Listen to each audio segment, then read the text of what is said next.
बिस्मिल्लाहिर्रहमानिर्रहीम अस्सलाम वालेकुम यूटीवी ग्लोबल के नाज़रीन, मैं हूं आपका मेज़बान अमानुल्लाह कायम खानी। उम्मीद करता हूं कि आप सब खैर वाफियत से होंगे। नाज़रीन कराम, अल्लामा हाफिज़ साद हुसैन रिज़वी साहब से कल बड़ी अहम मीटिंग हुई जिसमें मैं था, मियां खुर्रम साहब थे और बड़ी अहम डिस्कशंस भी हुई। इंशाल्लाह आपने वीलॉग मुकम्मल देखना है। बहुत सारी ऐसी इंफॉर्मेशन लेके आप सबके सामने हाजिर हुए हैं जिनका आप सबको इंतज़ार था, लेकिन ये आपको अभी बताते जाएं कि कल का जो जुम्मा था वो कितना अहम था। ये मियाँ साहब भी आपको बताएंगे फ़लस्तीन के हवाले से क्या अहम काम करने जा रहे हैं अल्लामा साद हुसैन रिजवी साहब और तहरीक लब्बैक पाकिस्तान। ये भी आपको आज मियाँ साहब सरप्राइज़ देने वाले हैं, बताने वाले हैं कि फ़लस्तीन के लिए क्या करने जाएंगे।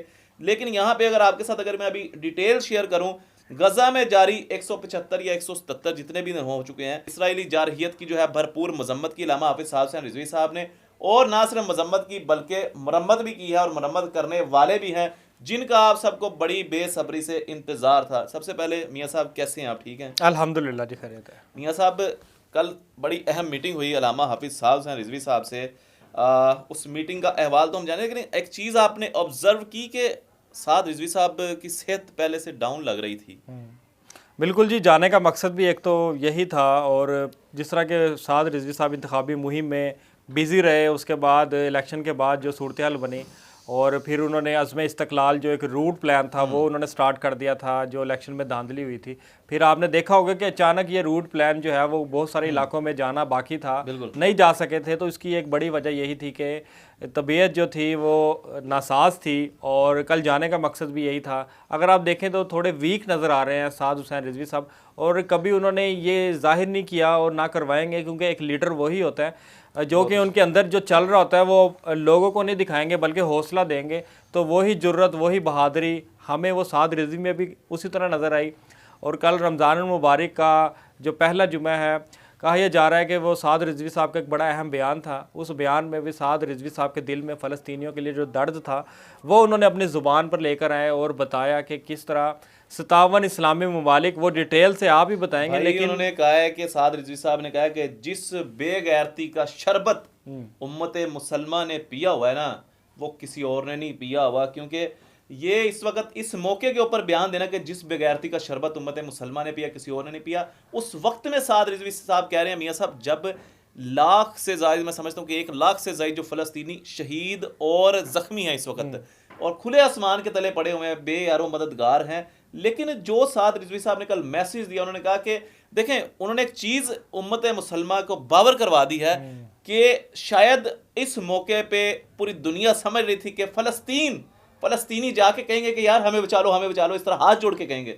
लेकिन फ़लस्तीनी कह रहे हैं कि हम किस लिए हाथ जोड़ें, हमने क्या गलती की है? हम तो मस्जिद अक्सा के तहफ़्फ़ुज़ के लिए, हम उस बैतुल मक़दस के तहफ़्फ़ुज़ के लिए अपनी जानों का नजराना पेश करने से हरगिज़ बाज नहीं आएंगे, जिस बैतुल मक़दस के लिए अल्लाह पाक ने अपने बड़े बड़े अजीम सिपा सलारों को मतलब दुनिया के अंदर भेजा और उन्होंने इस बैतुल मक़दस की हिफाजत के लिए अपनी जानों के नजराने पेश किए। बात यहाँ पे ख़त्म नहीं होती मियाँ साहब। वहाँ पे अगर आप हालात देखें ना यार, वहाँ पे पानी का कोई निज़ाम नहीं है। जो पानी के टैंकर्स थे वहाँ पे, जो फिल्ट्रेशन प्लांट्स थे वहाँ पे, जो आरओ प्लांट्स थे वहाँ पे, वो मुकम्मल तहस नहस हो चुके हैं, तबाह बर्बाद हो चुके हुए हैं। जो कुएँ थे उनको जो है वो इसराइल की जानिब से बंद कर दिया गया है। अच्छा, यहाँ पे साद रिजवी साहब ने एक बड़ी अहम बात की जो कि मैं इस वीडियो के अंदर कोट करना चाहता हूँ। वो ये थी कि साद रिजवी साहब ने कहा कि हमने अपनी आंखों से फरिश्तों की मदद आते हुए देखा है।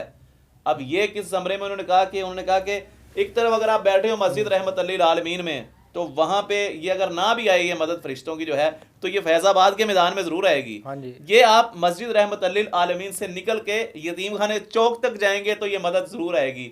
तो ये मदद जो है फलस्तीन में भी आ रही है इस वक्त। ये जिस बेगैरती का शरबत उन्होंने कहा उम्मत मुसलमान ने पिया हुआ है, वो पी के भले सोती रहे, लेकिन वो फरिश्तों की मदद जो है वो फलस्तीन में आ रही है। और एक बड़ा अहम ऐलान है, लास्ट में ही करेंगे वो अहम ऐलान जो फलस्तीन के हवाले से है।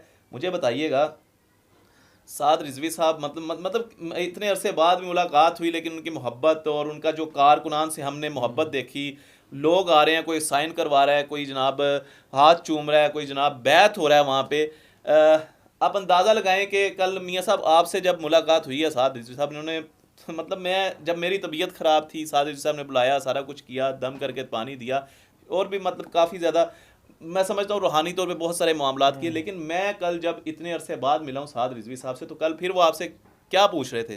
बिल्कुल जी, जब हम मुलाकात करने गए तो हमने तो उनकी जो है वो इयादत के लिए गए थे और उनसे पूछना था उनकी तबीयत के हवाले से। लेकिन सबसे पहले उन्होंने मुझसे पूछा कि कायम खानी की तबीयत कैसी है, तो मैंने को बताया कि कायम खानी तो वो खड़े हैं। तो फिर कायम खानी से मुलाकात भी हुई। मैं ये समझता हूँ कि ये इस्लामी जमात का वो वाहिद लीडर है पूरी दुनिया की जो लोगों से मिलता है, मुलाकातें करता है, उनके मसाइल भी हल करता है, रूहानी मामलात भी देखता है और इसके साथ साथ जो है उनकी ख्वाहिशात भी पूरी करता है। ये सारी चीज़ें मैंने ये नहीं कहता कि मेरी तबीयत खराब हो हाँ गई कभी है। ये अपने मुंह से नहीं ये कहा होता है लीडर। कि मेरी तबीयत खराब है। होता है जिस तरह लीडर। के इमरान खान की तबीयत खराब हो जाए तो सारा मीडिया जो है वो सारा दिन खबर ब्रेक कर रहा होता है कि हाय अल्लाह इमरान खान की तबीयत खराब होगी, हाय नवाज शरीफ की तबीयत खराब होगी, हाय नवाज शरीफ के जो है वो वाइट सेल्स गिर गए हैं, प्लेटें गिर गई हैं, ये हो गया वो हो गया। हालांकि ऐसा कुछ भी नहीं होता। लेकिन मैंने जब उनसे मुलाकात की, उनके तो चाहने वाले थे। हालांकि जुमा पढ़ाने के बाद अमूमन जो उलमा कराम हैं वो अपने लोगों में चले जाते हैं, उनसे मिलते हैं। लेकिन साद रिजवी साहब को मैंने देखा कि अपने कारकुनों से मिल रहे हैं, उन्हीं के दरमियान बैठे हैं। लोग उनसे मुलाकातें भी कर रहे हैं, ऑटोग्राफ भी ले रहे हैं, सिग्नेचर भी ले रहे हैं और रूहानी मामला भी हल करवा रहे हैं। अपने जो मसाइल है वो भी शेयर कर रहे हैं। लेकिन साद हुसैन रिजवी साहब जिस तरह तबीयत ठीक होने से पहले, आपको याद होगा हम आपके लिए गए थे मुलाकात करने, और साद रिजवी जिस तरह हशाश बशाश मिले थे उसी तरह कल उनसे मुलाकात भी। बहुत सारे ऐसे अहम अमूर थे, अहम बातें थी बिल्कुल जी जो हम सामने डिस्कस नहीं कर सकते। लेकिन ईद के बाद जो है वो आपको बड़ा सरप्राइज मिलने जा रहा है। तहरीक लबैक पाकिस्तान के हवाले से जो चैमगोइयाँ कर रहे थे, तहरीक लबैक पाकिस्तान के हवाले से जो गलत किस्म का प्रोपोगंडा चला रहे थे, जो कह रहे थे हाँ कि जी। जनाब अनस रिजवी और साद रिजवी के दरमियान इख्तिलाफात हैं, शुरा के दरमियान इख्तिलाफात है। ये स्क्रीन पर चलती हुई वीडियोस देख सकते हैं, मनाज़िर देख सकते हैं। आज इनकी अपनी जुबानें बंद हो चुकी हैं। अब देखें ना, इनकी एक दो वीडियो इनके करने के लिए थी, इनके पास कोई और तीसरा कंटेंट ही नहीं मिला क्योंकि उनको पता चला कि ये इसमें तो कुछ है ही नहीं। लेकिन आपको बताता चलो, अच्छा, ट्रेंड क्रिएट करने वाले भी खुद ही थे। बिल्कुल जी, खुद ही थे। हाँ, और खुद ही सोशल मीडिया पे बैठ के कह रहे हैं कि हमें खबरें मिल रही हैं। भाई कहां से मिल रही हैं तुम्हें? अगर हमें भी तो डिटेल देना। मैं देखे ना कायम खानी साहब, मैं इसको बढ़ाना नहीं चाहता था ना इस कंटेंट में, ना इस जो है वो टॉपिक में मैं बात करना चाहता था। लेकिन खैर ये है कि खुद ही बात बना रहे थे, खुद इसका बतंगड़ कर रहे थे, खुद ही बात को उछाल रहे थे, खुद ही पेश कर रहे थे, खुद ही मामलात को लटका रहे थे। ऐसा हरगिज नहीं था कि रमजान मुबारक के बाबरकत मुकद्दस महीने में इतना झूठ बोल रहे थे। शैतान तो बंद हो गया था, लेकिन ये लोग खुलेआम फिर रहे थे। अब आपने मेरी जुबान खुलवा दी तो मेरा गुस्सा आप देखें ना यहाँ तक पहुंच चुका है इन लोगों की हरकतों की वजह से कि चंद गंदी मछलियां जो है ना पूरे तालाब को गंदा कर देती हैं। तो अच्छी मछलियां होती हैं ना, उनको भी गंदा करने की ये कोशिश करते हैं। लेकिन आपको बताता चलूं कि हर इदारे में हर जगह पे अच्छे बुरे लोग तो होते हैं, लेकिन हमारा काम है उनको बेनकाब करना, उनकी जुबान खींचना और उनके गर्दन के गिर्द जो है वो शिकंजा कसना, वो हम करते रहेंगे। साद रिजवी साहब की मोहब्बत है, वो हमसे प्यार भी करते हैं, मोहब्बत भी करते हैं और हमारे लिए जो है वो उनकी बाहें भी खुली हैं और हमें वेलकम भी करते हैं। भाई सबसे बड़ी बात ये पॉइंट्स जो हमने डिस्कस किए हैं, ये डिस्कस करने की जरूरत इसलिए थी कि हमारी जब अल्हम्दुलिल्लाह कल साद रिजवी साहब से मुलाकात हुई तो उन्होंने खुद नहीं हमें कहा कि यार मैं किस वजह से क्या मामला है क्या नहीं है, लेकिन हम भी अल्हम्दुलिल्लाह हमारा भी मीडिया से ताल्लुक है, हम भी चीज़ों को सेंस करते हैं, हम भी ऑब्जर्व करते हैं कि इस वक्त जो प्रोपेगेंडा शुरू हुआ था उसने कहीं ना कहीं जाकर डिस्टर्ब जरूर किया पूरी तहरीक को। तो खुदारा मैं अपने जितने भी यहाँ पे सोशल मीडिया एक्टिविस्ट हैं उन्हें कहना चाहूँगा, खुदारा ये देखें भाई ना हाथ जुड़े हैं हमारे तहरीक के कारकुनान को, तहरीक के जो जितने भी लोग हैं उनको जो है ना इस तरह के शशोपंज में ना मुब्तला किया करें। लास्ट में मैं जो आपको पैगाम देना चाहता था वो यही है कि फ़लस्तीन के हवाले से तहरीक लब्बैक पाकिस्तान एक बहुत बड़ा स्टेप लेने वाली है।